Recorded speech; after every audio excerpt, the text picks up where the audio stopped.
కాంగ్రెస్ హీన చరిత్ర. రేవంత్ రెడ్డి గారు పాపం విగ్రహావిష్కరణకు పొయ్యిండ్రు, చెప్పిండ్రు. రాజీవ్ గాంధీ గారి విగ్రహం ఆవిష్కరణ చేస్తామని అన్నారు. ఆయన చేసిన సేవలు గుణాత్మకమని అన్నారు. కాకపోతే వాళ్ళు చేసిన ఖతర్నాక్ చర్యలు గణాంతకం అని చెప్పి చెప్పడం మర్చిపోయారు. బికాస్ ఆయన పార్టీలు దుంకి ముఖ్యమంత్రి అయినరు కాబట్టి కొన్ని ముఖ్యమైన అంశాలు రేవంత్ రెడ్డి గారు మర్చిపోతారు. అయితే చెప్పేటప్పుడు మొత్తం చెప్పాలి ఒక మనిషి గురించి. ఆయన చేసిన సేవ గొప్ప, ఆయన చేసిన తత్వం గొప్ప, ఆయన కొడుకునే మనం పిఎం చెయ్యాలా. ఎందుకంటే ఆ కుటుంబ సభ్యులే దేశాన్ని రారాజులు, చక్రవర్తులు, బ్రిటిష్ చచ్చిపోతే వీళ్ళు కొట్టిండ్రు. ఆ వెనకటికి ఈస్ట్ ఇండియా కంపెనీ ఉండే, ఇప్పుడు ఈ Gandhi fake Gandhi eat India company వచ్చింది, ఎక్సెట్రా ఎక్సెట్రా మస్తు ఉంటాయి చెప్పాలన్నట్టు. అయితే మీరు డైనమిజం గురించి మాట్లాడినప్పుడు ఆయన ఇప్పుడు గోద్రా ఇన్సిడెంట్ ఉన్నది, గోద్రా రైట్స్ ఉన్నాయి 2002లో. ఇప్పటికీ మీరు మన దేశ ప్రధాని నరేంద్ర దామోదర్ దాస్ మోదీ పైన బట్టగలిసి మీ దేశనే ఉంటారు కదా. కోర్టులు తీర్పు ఇచ్చినా కానీ మీరు మాత్రం ఆ తీర్పులను ఏకీభవించారు కదా, ఆయనని దూషిస్తూనే ఉంటారు కదా. ఇప్పుడు నేను కొన్ని నిజాలు పరిచయం చేస్తాను. మళ్ళా ఆ విగ్రహావిష్కరణ అనేది తెలంగాణకు నిజంగా అవసరమా లేదా ప్రజలు నిర్ణయిస్తారు. ప్రభుత్వాలు కాదు, ప్రజలతోనే ప్రభుత్వాలతో ప్రజలు కాదు. సో ఇవాళ నేను మొత్తం చిట్ట అయిపోతున్నా, విత్ డేటా అయిపోతున్నా. కాంగ్రెస్ వాళ్ళకి ఏదైనా ధైర్య సాహసాలు ఉన్నా, మీరు కాంగ్రెస్ పుట్టినా, మీరు కాంగ్రెస్ల ఆధారాలు మీ దగ్గర ఉంటే చిత్రగుప్త్ అనే ఈ మన ఛానల్కి గిరీష్ ధరవోనికి మీరు ఛాలెంజ్ చేయొచ్చు. Comments we are live.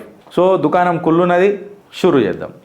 1984లో sick rights చేసినప్పుడు రాజీవ్ గాంధీ ఏమని అన్నాడు? ఒక పెద్ద చెట్టు పడిపోతే కింద భూమి కదులుతుంది అని చెప్పి మాట్లాడిండా లేదా? మళ్ళీ అత్యంత ప్రియమిత్రుడు కమల్ నాథ్ రాజీవ్ గాంధీ గారికి, ఆయన మీద టైట్లర్ గారికి వీళ్ళు ఈ యాంటీ సిక్ రైట్స్లల్లా ఆరోపణలు ఎదుర్కొన్నారా లేదా? ఇది వాస్తవమా కాదా? నేను ఇలా కాంగ్రెస్ వాళ్ళని అడుగుతున్నా. సిక్కులను ఊచకోత కోసేటప్పుడు కాలుతున్న టైర్లు తీసుకొచ్చి వాళ్ళ మెడల మీద పెట్టేసి వాళ్ళని నరకయాతన చూసి వాళ్ళని మరణకాండ సృష్టించింది కాంగ్రెస్ హయాంలో రాజీవ్ గాంధీ గారి నేతృత్వంలోనా కాదా? ఆయన సమయంలోనే ఇది జరిగిందా లేదా? ఇవాళ అడుగుతుంది చిత్రగుప్త్. మీరు సమాధానం చెప్తారా అని అడుగుతున్నా. సిక్కులు ఇవాళ పగిడి కట్టుకోలేకపోతున్నారు అని చెప్పేటప్పుడు సిక్కుల మెడల మీద తలకాయలు ఉంటున్నాయా పగిడి కట్టుకోనికే అనన్న భయం సృష్టించింది రాజీవ్ గాంధీ నేతృత్వంలో కాంగ్రెస్ పార్టీయా కాదా? రాజీవ్ గాంధీ నేతృత్వమా కాదా? 1984లో ఇవాళ అడుగుతున్నది చిత్రగుప్త్. దీనికి సమాధానం చెప్పుడు.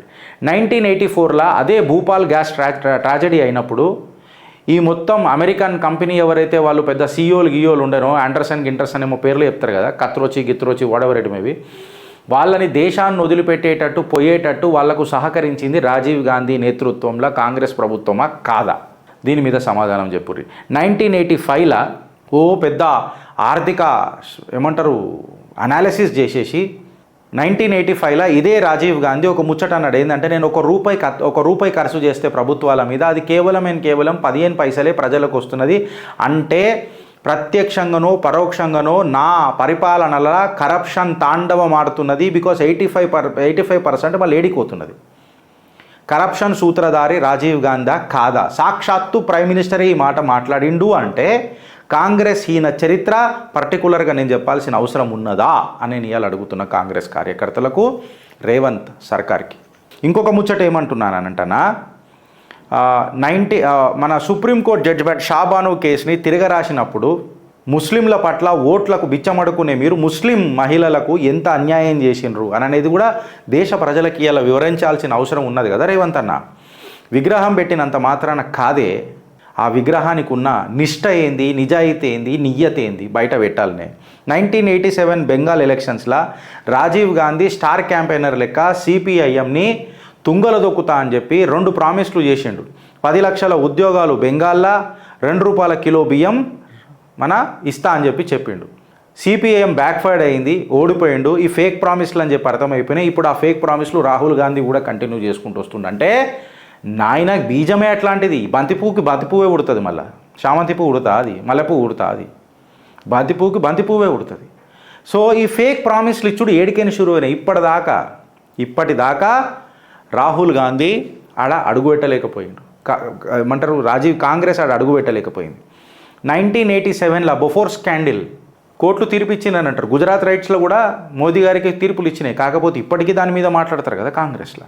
మరి 1987 బొఫోర్ స్కాండల్ మీద మాట్లాడతారా అని అంటున్నా. 1987 ఇండియన్ పీస్ కీపింగ్ ఫోర్స్ అని చెప్పి పెట్టి శ్రీలంకలో లొల్లి చేస్తే ఆ లొల్లి తట్టుకోలేక కొంతమంది ఎల్టీటీ తీవ్రవాదులు ఇక మిమ్మల్ని ఏం చేసిండ్రు, ఆయనని ఏం చేసిండ్రు, ఇది దేశాని కోసం చచ్చిన పోరాటమా లేకపోతే శీలుడి అంటే భయన్సుడి చాతలని అని అంటారు. ఇవి కావా? నేను ఇలా మిమ్మల్ని అడుగుతున్నా, ఇది ఎవరి నేతృత్వంలో జరిగింది? రాజీవ్ గాంధీ నేతృత్వంలో జరగలేదా అని అంటున్నా.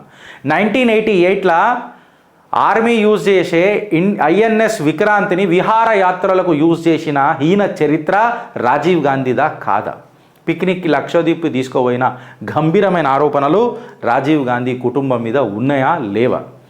1989లో భగల్పూర్ బీహార్లో ఏవైతే మరణకాండ జరిగిందో అక్కడ Rajiv Gandhi directly responsible for polarization of Bhagalpur riots అని చెప్పి బీహార్లో కమ్యూనల్ రైట్స్ జరిగినప్పుడు రాజీవ్ గాంధీయే దీనికి డైరెక్ట్ కారణం అని చెప్పి దేశం మొత్తంలో గంభీరమైన ఆరోపణలు వచ్చినాయా లేవా? నేను మిమ్మల్ని అడుగుతున్నా. ఇది ఖండించినట్టయితే మీరు చెప్పుర్రి, ఎందుకు మీరు బీహార్లో అప్పటి నుంచి అడుగు పెట్టలేకపోయినరు? బీహార్లో కాంగ్రెస్ అడుగు ఎందుకు పెట్టలేకపోయింది అని అంటే ఆ మనసులో జరిగిన గాయాలు బీహార్ ప్రజలు ఇంకా మరవలే. కాంగ్రెస్ చేసిన గాయాలు 1989 భగల్పూర్ రైట్స్ చెప్తున్నా. రాజీవ్ గాంధీ ఎప్పుడైతే మన ఎయిర్ ఇండియాలో ఆయన పైలట్ ఉండేనో కమిషన్ ఏజెంట్ ఉండే బోయింగ్కి అని చెప్పి గంభీరమైన ఆరోపణలు వచ్చినాయి. నేను మాట్లాడాడు కాదు, సీదా మీకు ఆధారాలతోనే మీ చిత్రగుప్తు కాబట్టి పెట్టిన నేను ఇక్కడ హిందూ పోస్ట్లో వచ్చిన లింక్ కూడా పెట్టినా.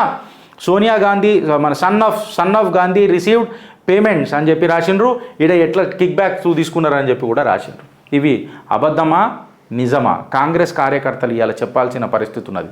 విగ్రహం పెట్టే కంటే ముందు ఆయన విశ్వరూపం కూడా మాకు పరిచయం చేయాలి కదా అని తెలంగాణ ప్రజలు అడుగుతున్నారు. కాంగ్రెస్ కార్యకర్తలకు నేను చెప్తున్నా. 1985లో గుజరాత్ రైట్స్ గురించి మీరు ఇంత మాట్లాడతారు కదా మా దేశ నరేంద్రుడి గురించి.